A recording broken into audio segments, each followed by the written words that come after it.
Good morning. Good morning. Hang on. Am I on?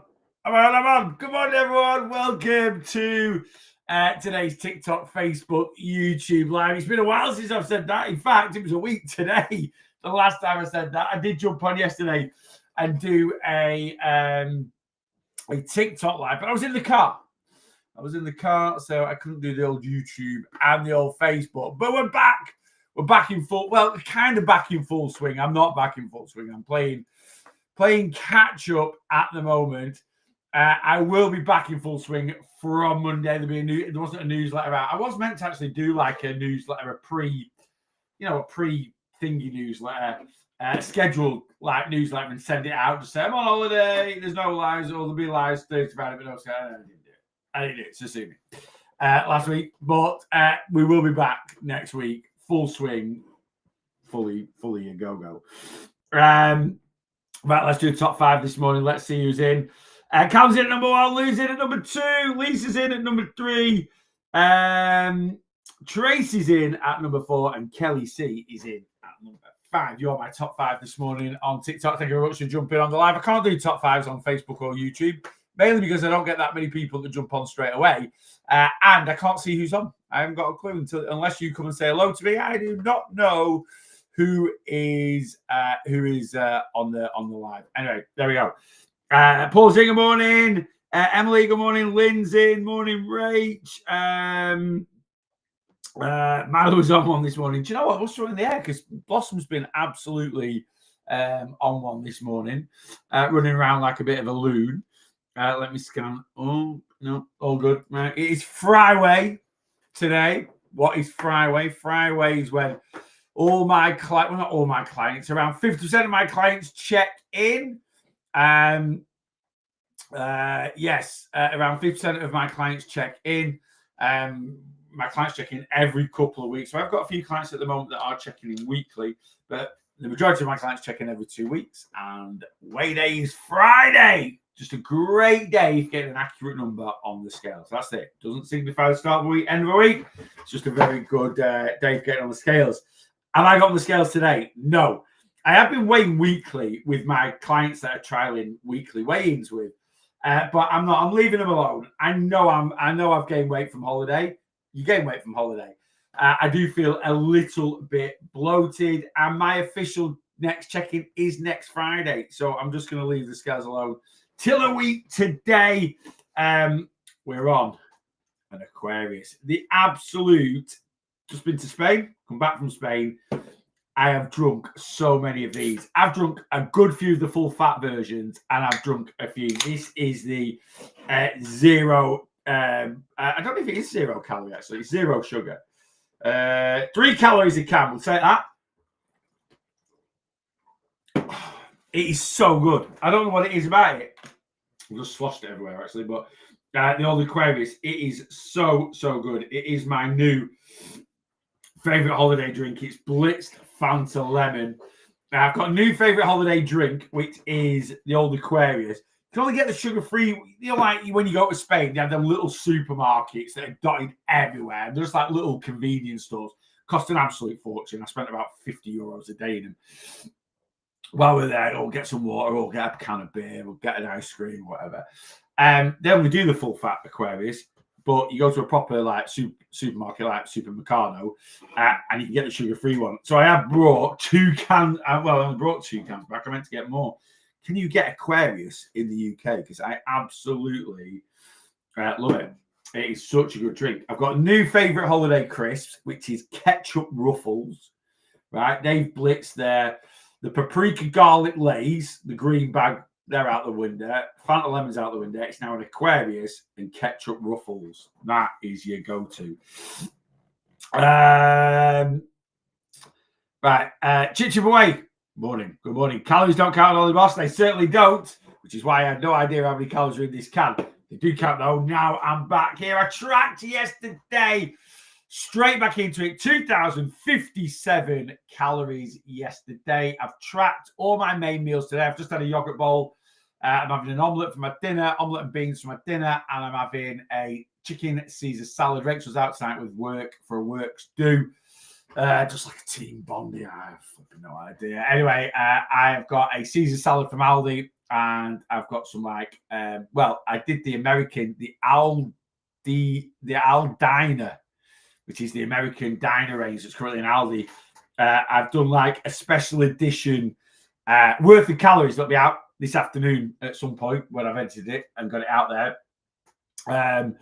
And I've got the buttermilk chicken burgers. They're just chicken fillet, but they're good. They are decent. Watch the video later. So I've got them, and they are what are they going to be doing? I have no idea. Oh yeah, they're going in my. I'm going to chop. I've got 1.5 left, which is 300. No, it's not 450 calories for 1.5. And I'm going to have that in an Aldi Caesar salad kit. That's my tea. Sorted. So I've tracked all my main meals, and I'm at about 1,700 calories. So I've sort of set myself a target for today and tomorrow. I did say I just wanted to get back tracking, and I'm not too bothered about the calories that I'm eating, but I'm going to try and stick to about 2,100. Well, I did that yesterday, 2,100 or less today. And then over the weekend, 3,200 tomorrow, 3,200 on Sunday. Will that catch up from what I did Monday, Tuesday, Wednesday on holiday? No. So what I mean by that is, I burn about 3,500 calories a day. So if I eat 2,100 today, that means I have banked under my maintenance. This is under maintenance. I was about 1,400 yesterday under maintenance, 1,400 today. That's 2,800 under. If I do 3,200 tomorrow, 3,200 Sunday, that's me 300 under my maintenance. That's 600. So I'm actually going to be around about 2,400 under my maintenance. Now, I burn 3,500 calories a day. I've said that, right? So that means Monday, Tuesday, Wednesday, I will have burned 10,500 calories. And I've saved myself 2,800 under, right? Which I could have had, like under maintenance. This is not deficit calories, it's under maintenance. So I'm trying to work out what I have a maintenance week. So if I go under that 2,400, divide that by 3, I know it's sounding complicated, 800. If I ate 4,300 calories Monday, 4,300 calories Tuesday, 4,300 calories Wednesday, on average, right, that means this week will be a maintenance. I ate more than that. I will have eaten more than that. So this week I'll have finished in a calorie surplus. How much more? Not loads. Not loads. I would say probably a 3,500 calorie surplus this week. 1 pound fat gain. Yeah, 1 pound of fat gain this week. Probably a couple of pounds last week. I think I was probably more calorific Friday, Saturday, Sunday than I was Monday, Tuesday, Wednesday this week. Maybe. I don't know. I'm not worried. I'm not bothered. I'm generally not. My mission is we go to Tenerife 4 weeks today. So my mission is to be. I will weigh before Tenerife, although it won't fall in. So I'm going to weigh next Friday. Then I'm going to weigh in 2 weeks, right? Or I might weigh next Friday, and then I might weigh the week after, which would be the 19th, I think, of September. And then 2 weeks after that would be holiday. So I might, I think I'll do that. So I'm going to weigh next week, and then I'm going to weigh the week after, right? And then I'll weigh 2 weeks after that, which will be the Friday that we go to Tenerife. And I want to be the same weight when I go to Tenerife as I was when I flew out to Bedford. That's my mission. That's it, right? And I might be there next Friday. I don't know. We'll see. We'll see where we're at. Anyway, I bet calories definitely do not count on holiday. 100%.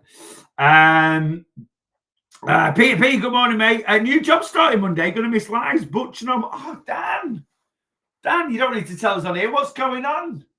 What is going on? Tell me, or send me a WhatsApp, mate. Update me. Let me know. Do you think it's going to be better for your weight loss, or what's the reasonings behind a new career change? Sometimes a change is as good as a rest, as they say. Gemma on Facebook. Good morning. ACAC. Is it possibly porridge can make you hungry a few hours after eating it? Does not seem to keep me fuller for longer. So basically, It depends what your porridge is, right? It depends what your porridge is. So what fills us up over time is protein, fiber, volume. If your meal contains all three of those, a decent amount of protein, a decent amount of fiber, and it's got a decent amount of volume to it, then it will keep you fuller for longer. Now, you've put, can porridge make you hungry a few hours after? You should be hungry every few hours, right? So I don't know what you like. Do you mean like, if I'm eating porridge at 9 in the morning and I'm starving again at 11? I would say really we should be hungry every 3 to 4 hours, right? So I class that as hours, right? Like I class that as a few hours. So I've just eaten my yogurt bowl now at about an hour ago when I got back from the gym, right? That was at 9 a.m. That was full of protein, full of fiber, good amount of volume. I'll be ready for my dinner by 12:30. I'm going to have dinner at 12:30, right? So that's only 3.5 hours later, right? Will I be Hank Marvin for my dinner? No, but I'll be ready to eat, right? And then once I've eaten my dinner, I'll probably be ready for something else, depending on what goes on this afternoon. If I'm very, very busy and I get distracted, I'll be all right. But I'll generally then be ready for something else about 4-ish, right? And that's when I might have a protein yogurt or a protein pudding or a protein shake, right? And then I'm probably going to have my tea about 6. I'll then probably try and hang. Sometimes I hang on and don't bother eating then after that, if I go to sleep at 10, right? Or sometimes I'll have a little snack. So, but, when I said that all depends what your porridge is, if you're just having one of them little Quaker sachets or a little porridge pot, then yeah, it could be. You can get some protein porridge pots that'll have a bit more protein in them. Porridge, the oats, they do have some fiber in them, but it all depends how you make your porridge. Now, I make protein porridge. I think there's a recipe on my YouTube channel for it where I make normal porridge as just oats and water, water, salt, right? And I make the porridge up and I make it runnier than I would do normally. So normally I go for about 50 grams of oats with about 300 ml of water. Microwave it, couple of minutes, give it a stir, microwave it for another minute and a half, and it's normally about ready.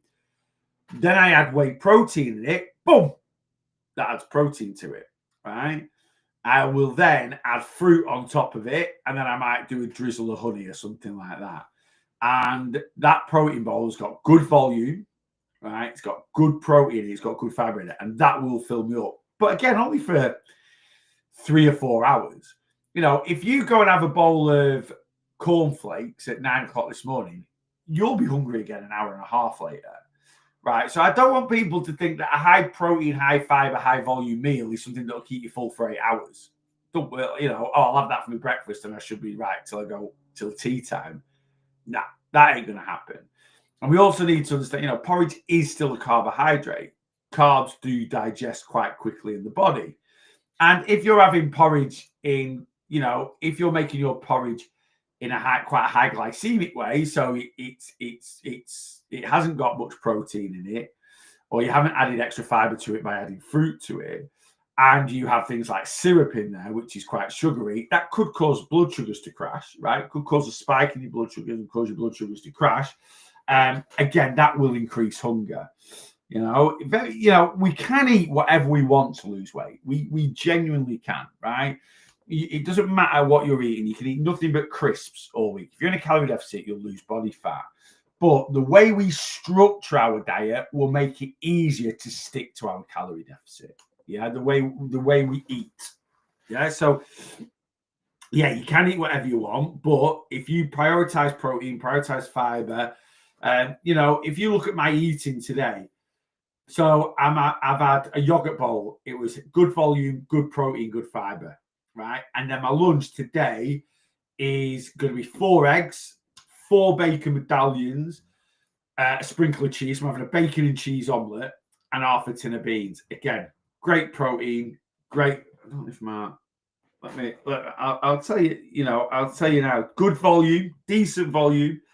Half tin of beans is 200 grams, 4 eggs is 240 grams, 4 bacon medallions, a bit of cheese. It's going to be over 500 grams, half a kilo of food. That's decent volume for me. Let me see if my Nutri come out, and I'll just tell you. And then my tea tonight: Caesar salad and one of these chickens. Again, that's not gonna. It's gonna have good volume. It will have a reasonable amount of protein in it because it's 1.5 chicken breasts. Though they are quite calorific because of the buttermilk and they've been deep fried a little bit before we reheat them. But the way I eat today, right? So my breakfast today was 497 calories with 41 grams of protein, 9 grams of fiber, and it had 250 grams of fruit in it, 150 grams of yogurt, 10 grams of chia seeds, 20 grams of protein. So it's over half a kilo of food. It was 500 grams, over 500 grams. My lunch today is going to be 525 calories, 54 grams of protein, 8.5 grams of fiber, and again over half a kilo of food.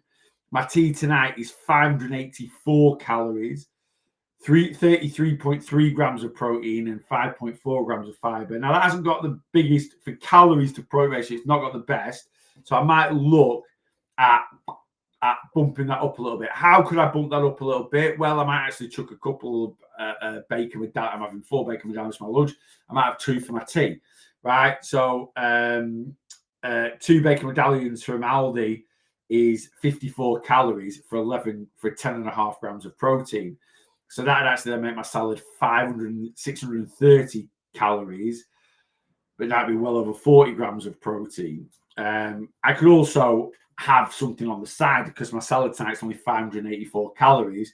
I could have afterwards a protein pudding. I might have one of them layered protein puddings. I've got 150 calories, 20 grams, and again, that'll add more volume, more protein.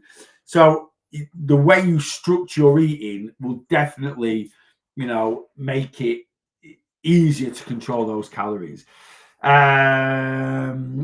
What sauce are you using in a Caesar salad to make the whole thing less than 600 calories? I buy the Caesar salad kits, right? So I get the kit from Aldi. So, and it's just brilliant calorie control. So it has the sauce in there, it has the Parmesan cheese in there, it has the croutons in there, and all the lettuce. And the whole kit is 286 calories.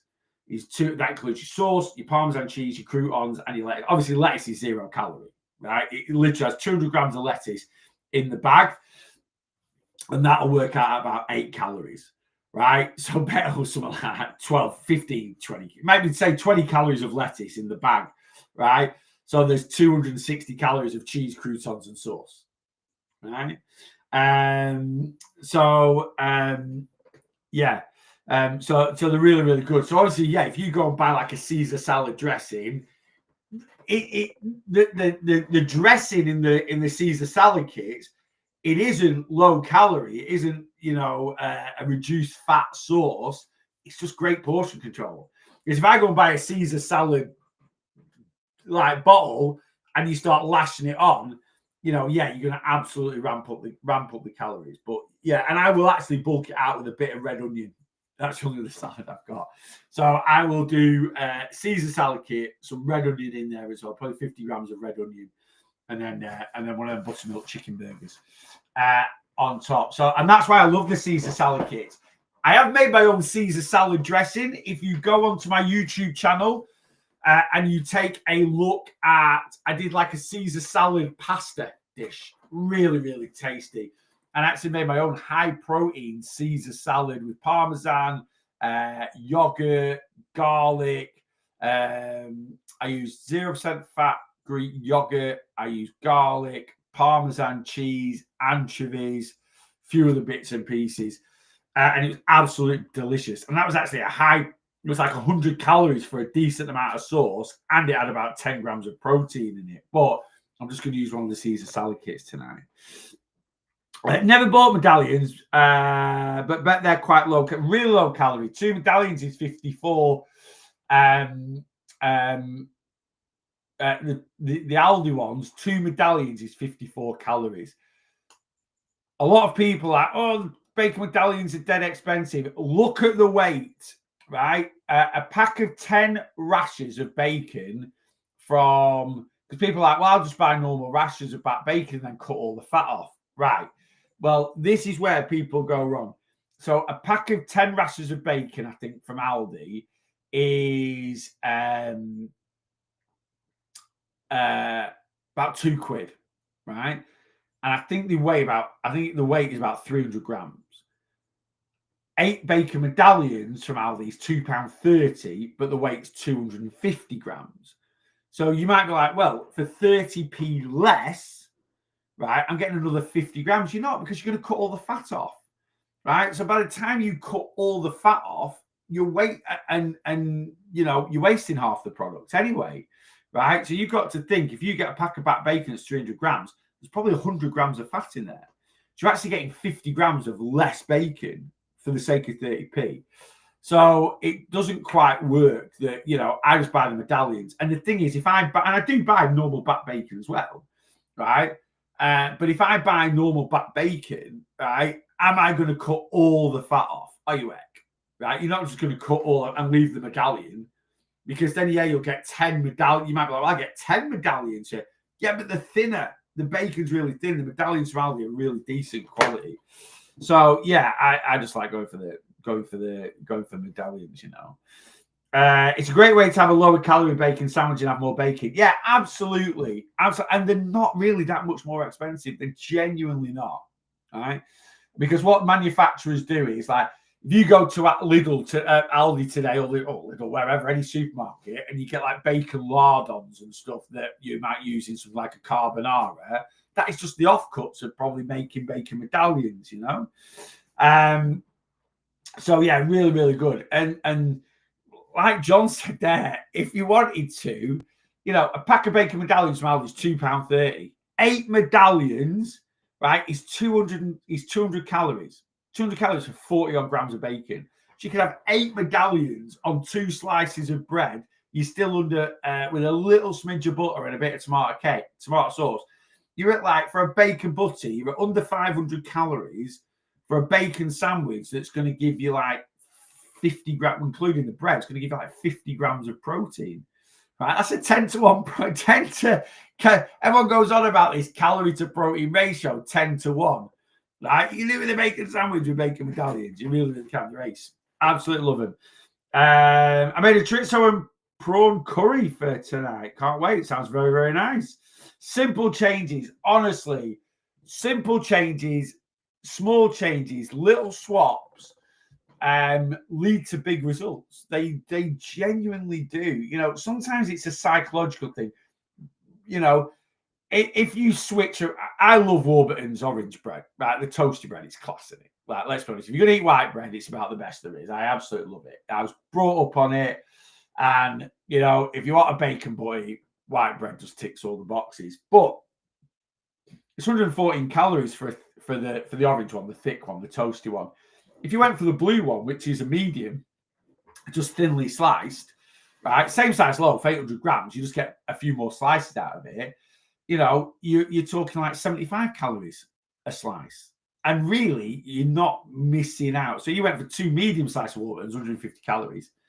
6 bacon medallions, 150 calories. That's 300 calories, right? Smidge of butter, bit of Tommy K. You're talking under 400 calories for a decent bacon sandwich. You are. And yeah, little swaps. Look, there's 2 things that make food calorific. 1 is volume, so the amount, right? And 2 is fat content, right? That's it, because fat is 9 calories a gram. Yeah. So, if you have 10 grams of olive oil, right, it's 90 calories, 2 teaspoons. Yeah. Whereas you have 10 grams of sugar, right, it's 40 calories. 4 calories a gram is a carbohydrate. Right. So, so you want to make swaps with your food to make it more calorie controlled. You've got to, look at lower fat options. You don't need to cut fat out completely. And we shouldn't cut fat out completely, all right? You can cut saturated fats out completely. They are, you don't have to again. But, the only nutrition in saturated fat is vitamin A. There's vitamin A, vitamin D, vitamin E, and vitamin K, right? All these carnivore dieters saying how healthy saturated fat is. It has a few vitamins in there. Eat 1 egg, and it will give you vitamin A, vitamin D, vitamin E, vitamin K. Right, there you are, sorted. Right, that gets rid of that. And saturated fat, if overconsumed, is bad for us. It just it is, and it's easy to overconsume saturated fat. We do eat way too much fried food. We eat way too much, ultra processed food that contains saturated fats. So yeah, but simple changes, and that is the best way to control calories. Are you eating 20% fat mince or 5% fat mince? Are you having full fat mayonnaise or light mayonnaise? Don't get me wrong, I absolutely love full fat mayonnaise. It is class, right? And I'm fully aware that lighter than light mayonnaise, a lot of people don't find. I don't mind lighter than light mayonnaise if it's mixed in like a tuna or a pasta salad or something like that. I genuinely don't mind it. Or sometimes I'll have like if I'm doing a fillet tower burger dupe, right? And a fillet tower burger has mayonnaise and tomato sauce. If I've got a burger with a hash brown and cheese and ketchup, I don't mind a bit of light mayonnaise. It doesn't really take anything away from it. But if you're having, say, a blob of mayonnaise to dip some chips in or something like that, I get it's not great. But light mayonnaise is fine.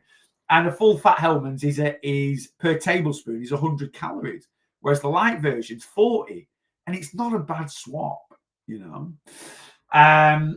So your bacon medallions, 2 decent rashers of back bacon is going to come in at about 140 calories, whereas 2 bacon medallions is 54. All the calories are in the fat. Protein is 4 calories a gram, and that's what you get with a bacon medallion. You get protein. Now, do I love crispy bacon fat? Absolutely love it. But do I also love just bacon? Yeah. So I don't find having a bacon medallion. I don't find having a bacon medallion I find it's a good compromise. I don't find it a sacrifice, if that makes sense. Just what I feel like actually moving more has made me feel better in general. It will do, Gemma. It genuinely will. Right? I know it sounds cliche. Well, it's not cliche. It's just a bit of a famous sort of thing, isn't it? Where people say, exercise is great medicine, and this it is. Movement is really good medicine. Why? Why is moving more? Why does it make us feel better in general? Hormones. So movement releases dopamine. It releases serotonin. Right? Serotonin is you have like hormones that counterbalance each other. And that's why we talk about hormone imbalances, right? So there's a lot of hormones in our body that's a yin and a yang.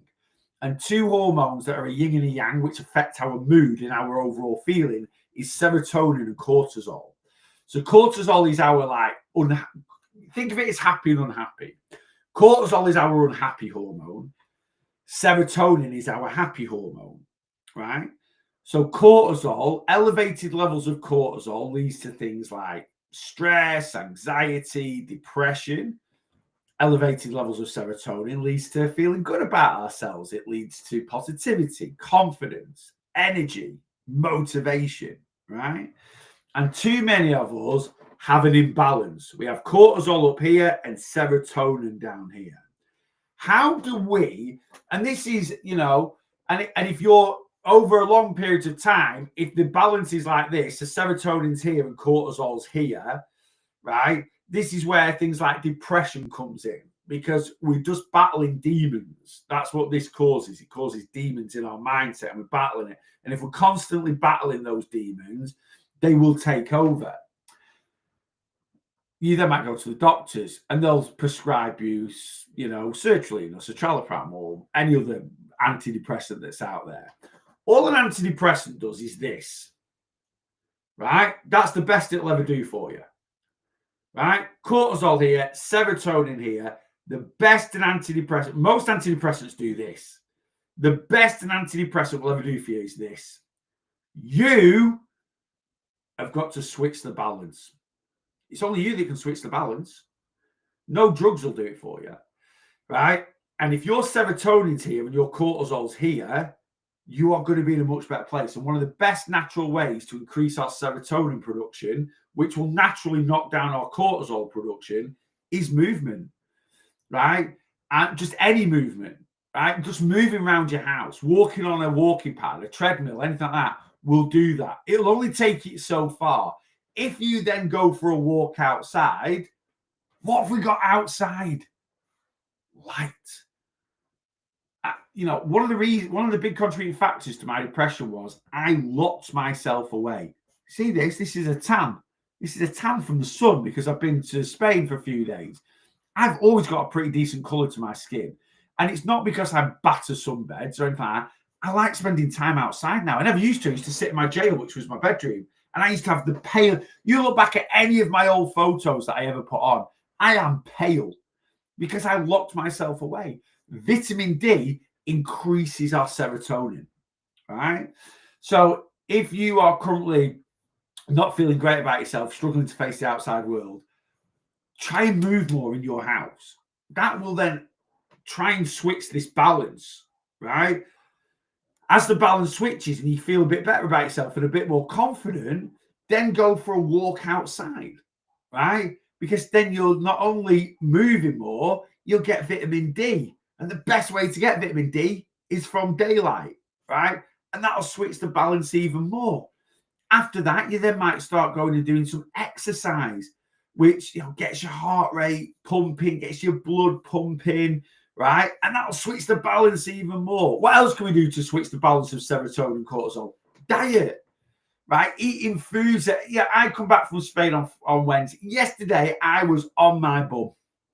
I was absolutely on my arse, right? I was tired. I was lethargic. I had zero motivation. I just could not be bothered.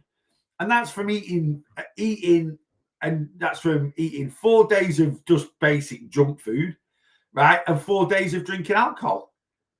And I'm like, and it's a feeling I don't like. Whereas 15 years ago, I knew nothing different because that's how I felt 24 hours a day, 7 days a week. So you don't know any different.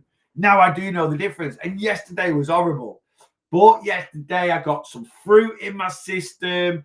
I had a great big roast dinner, peas, leeks, carrots, potatoes, loads of chicken breast in there. I had quite a bit of fruit yesterday, a full punnet of strawberries as well. I drank a good amount of water.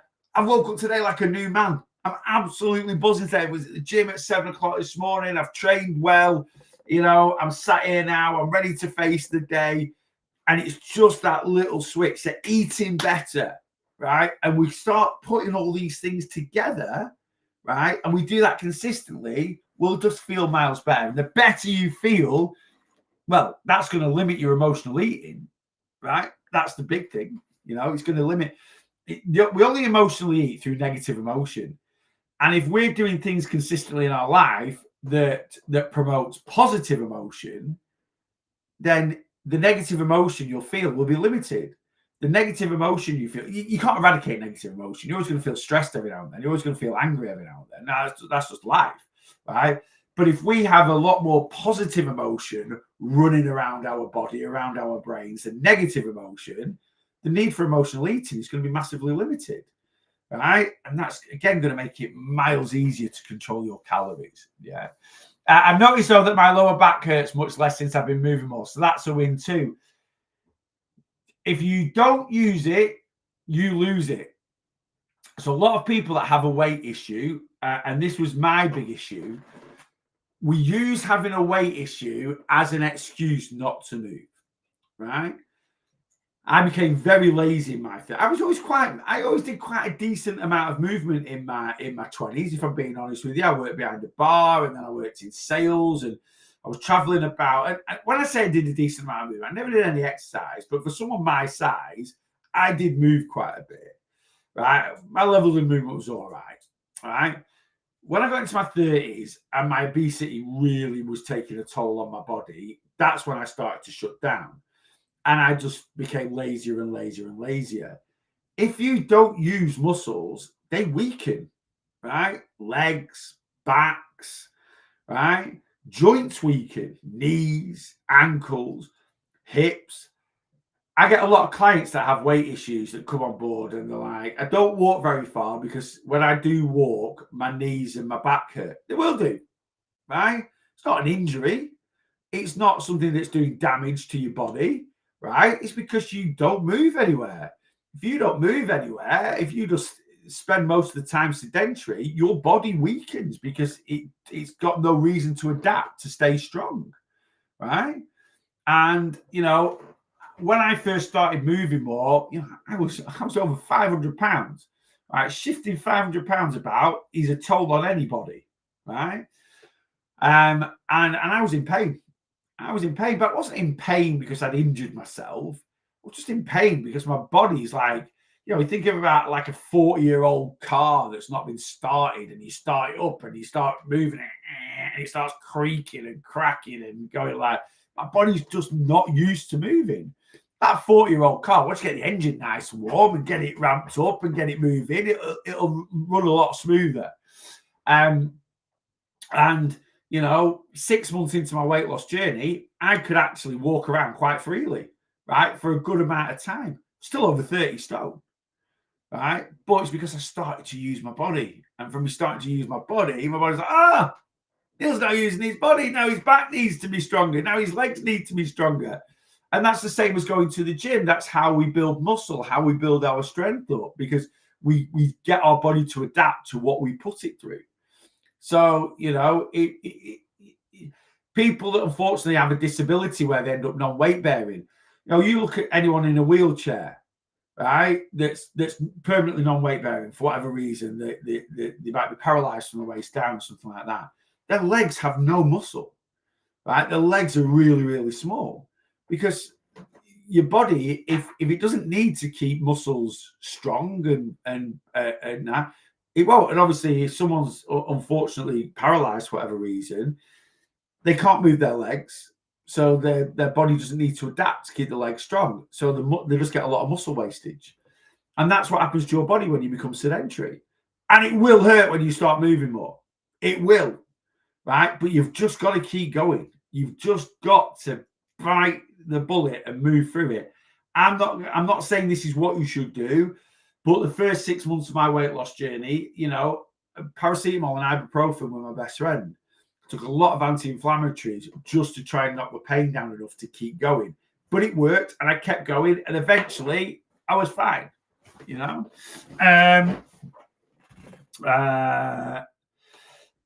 First week back to the gym after 3 weeks, legs are killing. Legs are always, do you know what? That's something I'm going to start training again. Here's me preaching about the body getting weaker. So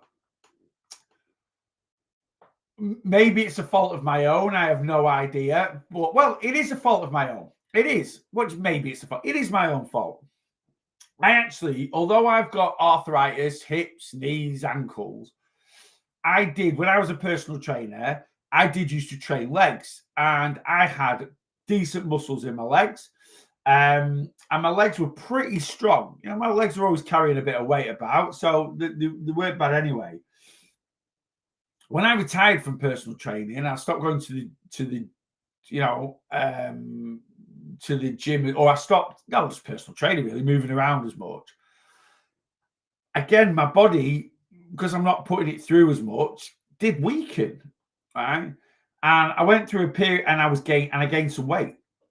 And that weight took a bit of a toll on my lower body, on my limbs, because I was carrying quite a bit of extra weight about, and I wasn't training as much because I wasn't a personal trainer anymore. My legs went knackered, and I really I would say, like, end of 22, 2023, I really struggled with my joints, right? And last year we went to New York and we did a lot of steps, and I was in agony. And when I say a lot, don't get me wrong, I would be in agony now doing we did 30,000 steps one day, but like I really suffered through it. And I've sort of realized now that I've not trained legs properly, and I've just used an excuse of, my arthritis is bad, this, that, and other. Since this year, since I've lost quite a decent amount of weight this year, and I've took pressure off, my joints are miles better, but my legs are a lot weaker than they were. So that's my next mission, because you don't use it, you lose it. So although I'm doing spin again, and I've been teaching spin over a year, which does work my legs, Like, I don't do any resistance training with legs, so I'm going to do legs once a week on a Wednesday. So on a Wednesday's going to be leg day. Right now, I've got knackered legs, so I can't train legs the way some, I can't really squat properly or anything like that. But I can adapt. I adapt to it. But that is my mission now. I'm going to build the strength back up in my legs because I struggle a little bit going upstairs. And I don't mind admitting that. I have got mobility issues, right? If anyone's, a few of you guys have met me, right? I don't walk properly. I walk with a little bit of a limp. Sometimes it's worse than others. I've got very little flexion in my knees because of my arthritis. So sometimes I can walk where I don't bend my knees properly. But I'm not helping my own case. And that's what that's my mission. So I'm changing my training around a little bit. And every Wednesday, so I teach spin on a Tuesday. Wednesday morning is going to be leg day. And then that gives my legs 72 hours to recover before I've got spin again on Saturday. Yeah. The hardest part of the weight loss journey is learning to tolerate discomfort and then want to eat as a response. Absolutely. And when we say, where Paula says there, the hardest part of a weight loss journey is learning to tolerate discomfort. That's not just physical pain, that's mental pain as well. Right? We need to learn to tolerate things like hunger. The body will play tricks with us, and feeling hungry isn't a great feeling, right? And it's dead easy to get rid of the feeling of hunger. Eat. But sometimes, we have to ask ourselves, am I eating for psychological hunger? Or am I eating because am I hungry because I'm genuinely hungry? Or is it just my body telling me to eat as a response to blocking out some stress or some anger, right? And it is an addiction, right? And just like an alcoholic will have withdrawal from alcohol, a smoker will have withdrawal from nicotine, which is discomfort in the body, physically and mentally, right? We can get withdrawal from food. It's not like an addiction as in, like serious drugs where, people that come off heroin are sat there clicking and clucking about left, right, and center because of the requirement, because the body needs the heroin to normalize, right? But addiction is addiction. Withdrawal is withdrawal. Just because your body doesn't have a physical withdrawal, right? It doesn't. There's nothing that, a lot of people say they're addicted to sugar. You don't click and cluck about because you don't have sugar. It's not like a class A drug, although we think it is, right?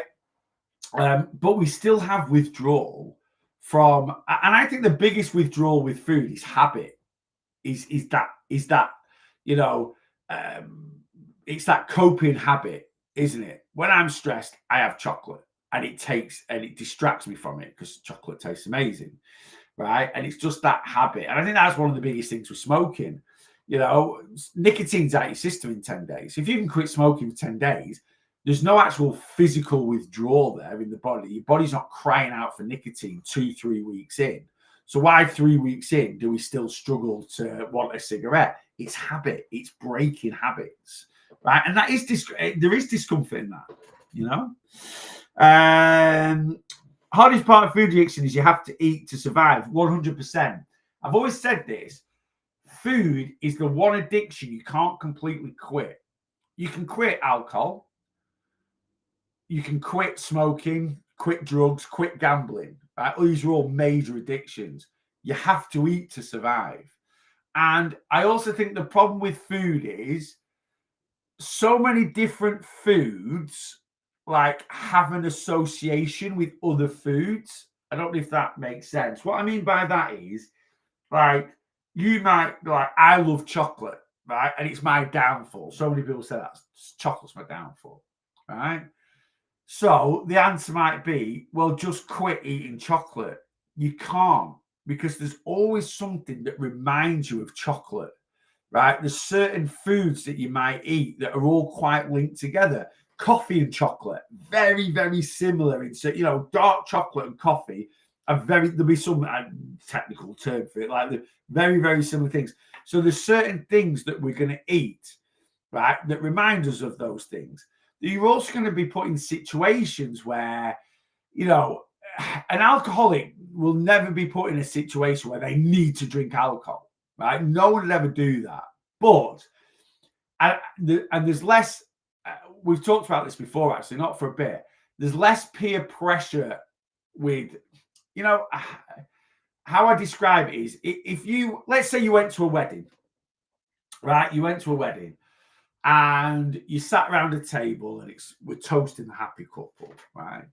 And you just raise a glass and you don't take a sip from that glass. And there might be someone on that table, all right, drink your bloody champagne, raise a glass. If you literally turn around and went, I'm a recovering alcoholic, so I'll raise the glass, but if you don't mind that person will just go, I'm so sorry, absolutely fine. Do you want us to get you a cordial or a lemonade or, you know, or something like that? You know, like, no, I'll raise it. And trust me, I've been sober 2 years. I can be around alcohol, it's fine, but that's the reason why I'm not taking a sip and I'm just raising a glass. And honestly, the person that calls them out, I've been there. I've told the story about when I was in Mallorca with someone that I met on the first day, and I was literally badgering him to have a drink one night, right? And I'm pissed up being a Burke, and I'm like, go on, let's have a drink, let's have that. What you having? First round, I was buying for the table. We met some just people in the hotel, and we'd gone out to watch the England game together. And I was like, you know, I remember saying to Dan, I was like, Dad, if I'm going to the bar, I ain't buying you a soft drink, mate. You either have a drink or you have nothing at all. Anyway, it's fine. I'll have. And he didn't take it offense because he didn't.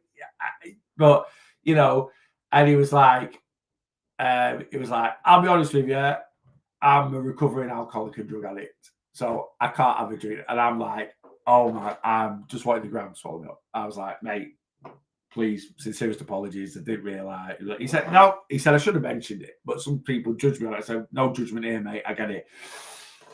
And I've been, you know, but if you went to the same wedding, right, and the dessert come out and it was chocolate brownie and ice cream, and you went, yeah, I'm not eating that. And someone went, why don't you eat your brownies? You're not good. No, I'm a recovering chocoholic.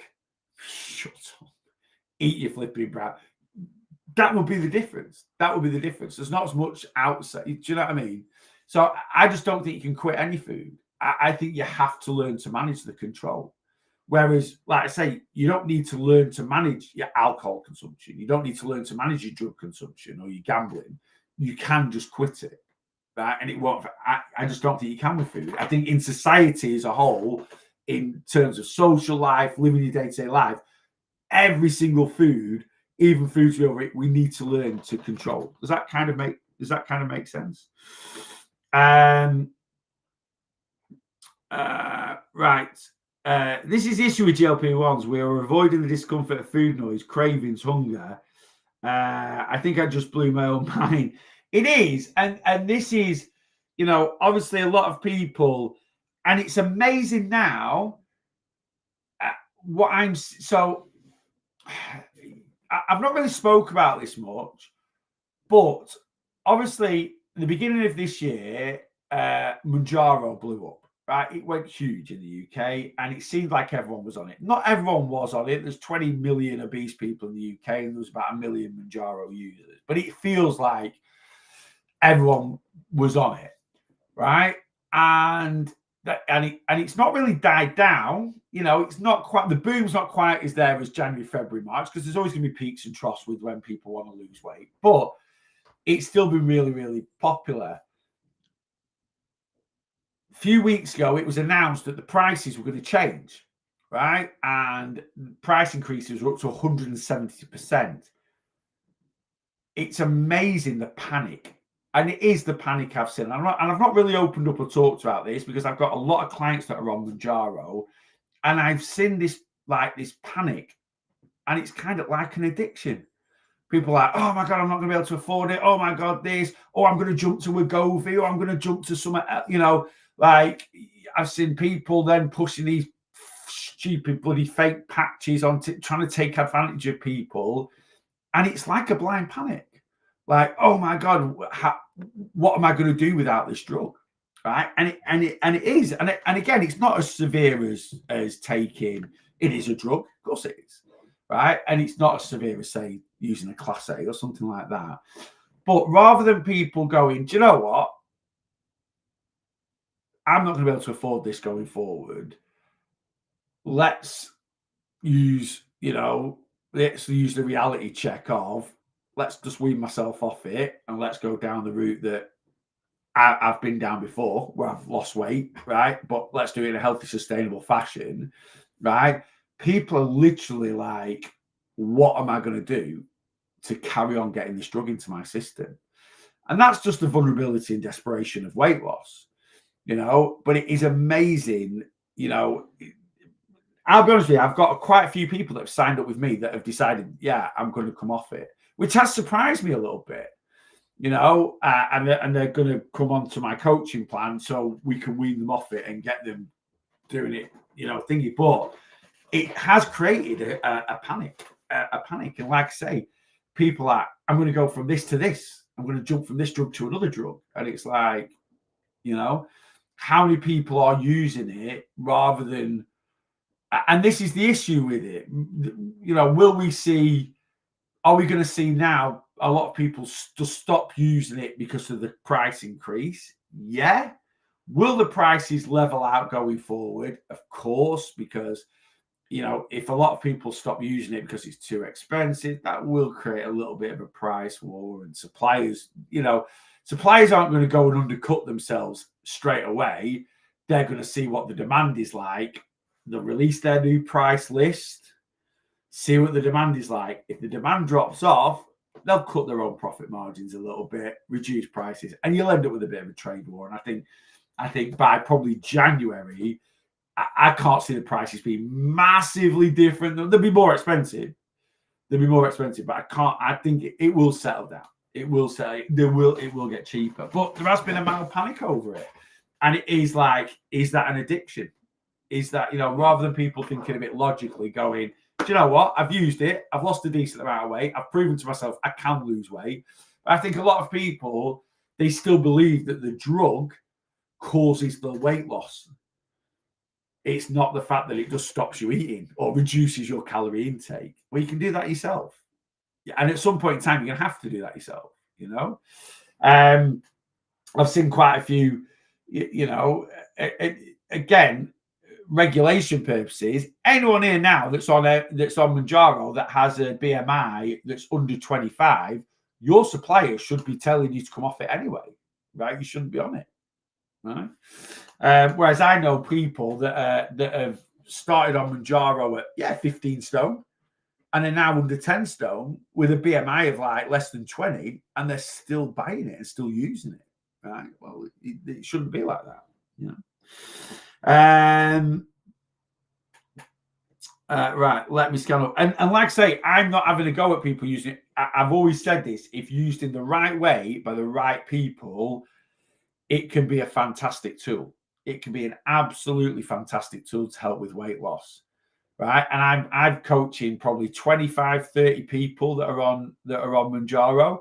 And, I'm working with these people to use it in the right way. And I've got a lot of clients that have genuinely struggled with consistent weight loss, and now they're seeing great results.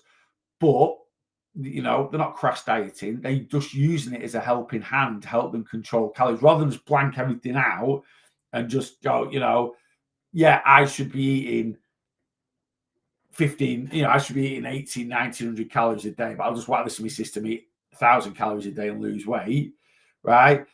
The majority of my clients are using it. Well, they're using it the right way because I'm trying to make sure that they use it in the right way, But like I say, I'm not dismissing. I think it's a really good tool if used in the right way. Right? I think it's a really good tool. I think people that are, we're going to use this.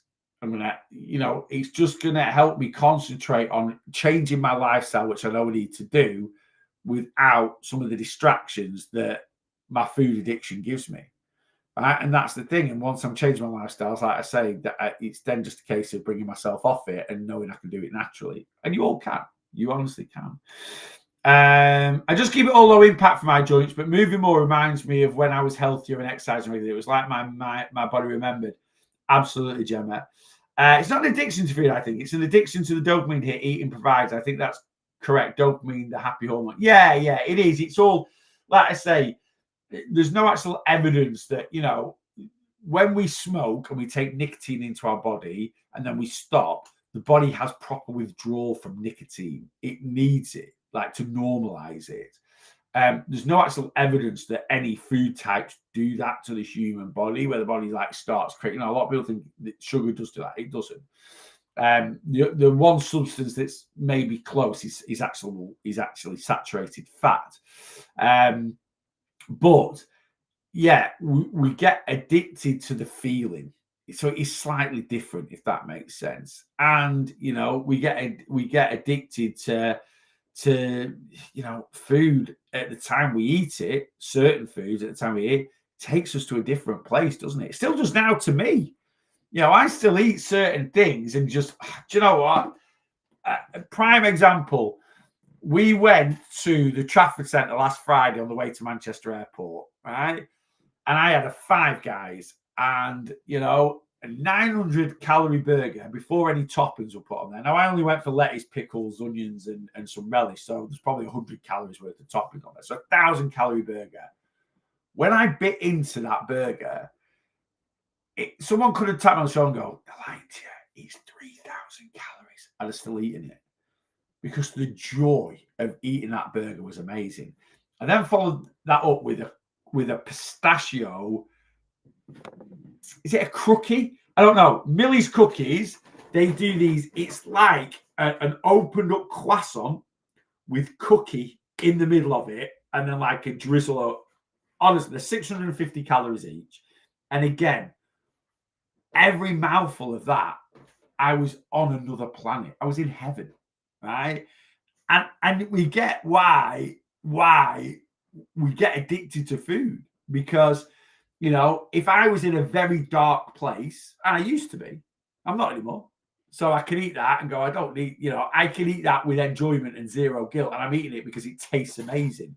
But when I'm in a very dark place, however dark a place I was in, if I'd ate that croissant cookie thing, it would have took me into a lighter place just for the time I'm eating it. Just a minute, gone. Nearly took my fingers off. It was that good. Yeah. So it's tough, isn't it? I've got to go. It's 11:15. I've not done any check-ins yet. Right, I've been to the gym. I've done some work. And I was meant to only be on until about 10:30. But I'm going to go. But it's been a good live. We've had some good chats. My check-in will be with you tomorrow. Neil was finishing work. Not a problem at all, guys. I'm not really signing off this weekend. I was off all last weekend. So don't get me wrong, I will be having a bit of time off this week. I'm not just going to work all weekend, but there's not. I know normally I'm like any check-ins that come in after 12 p.m. Saturday. Nah, I'm gonna work.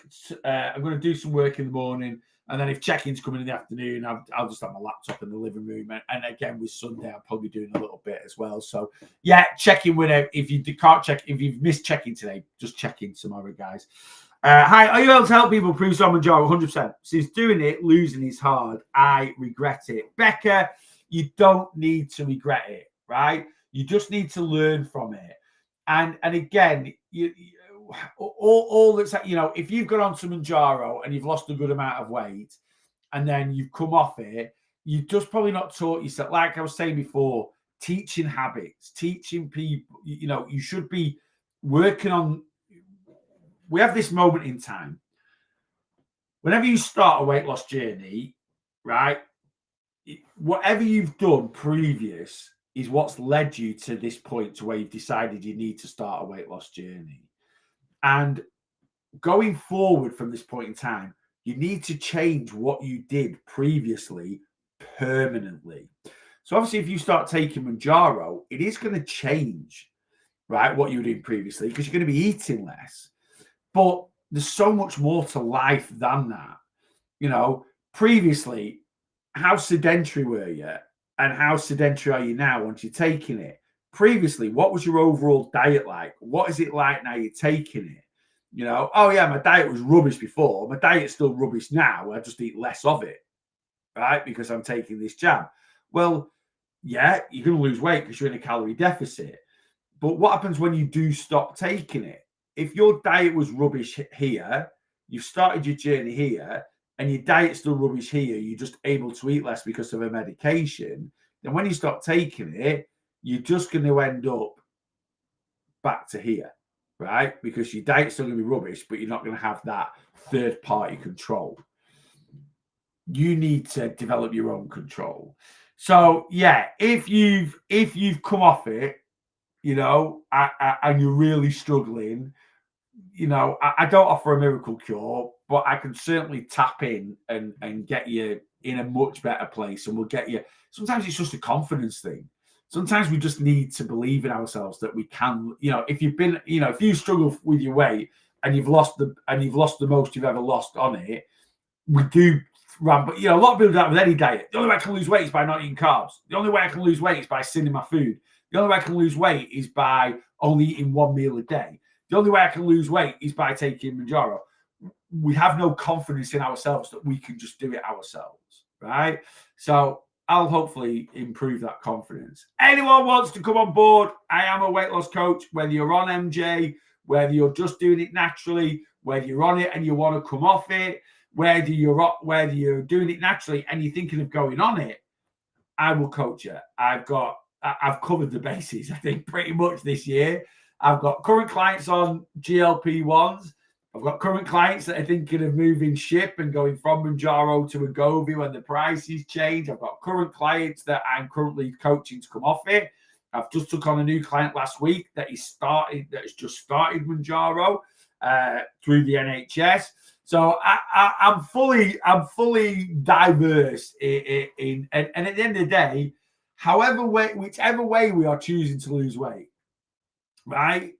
Having accountability and support of someone by your side, guiding you and showing you the right way to do things, whichever method you're choosing, is always going to be better than just trying to go it alone, you know?